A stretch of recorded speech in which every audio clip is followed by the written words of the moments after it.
Leaders of two umbrella unions say a controversial ruling by the Supreme Court has rendered all industrial agreements in the country void, and if allowed to stand, it could be to the detriment of employees. That ruling in the Morton salt case that came down on February 28th reduces an industrial agreement to an employment contract that the tribunal says it must construe in accordance with common law.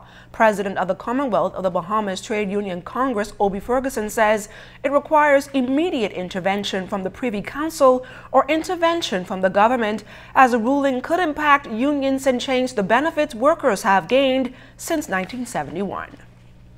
This ruling takes us back to pre-1825, where workers were not allowed to combine. We cannot regress, nor would we allow any historical achievement as a people to be overlooked.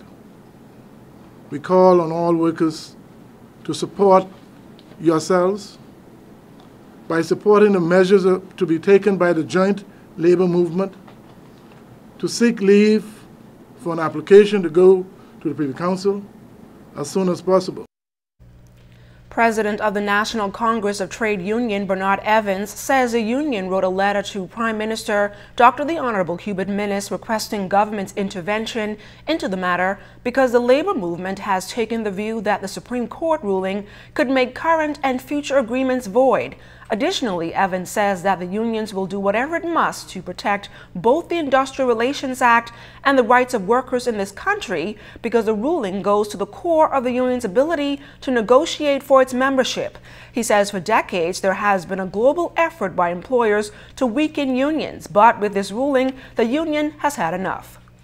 This is a blatant strike for the employers, for them to render all of our industrial agreements null and void. But we will continue to stand in the gap. This will not happen. We will not allow it to happen. You ask how long we will wait? Well, it ain't long now. There is no way we could stand up in the face of our members and say, you don't have an industrial agreement.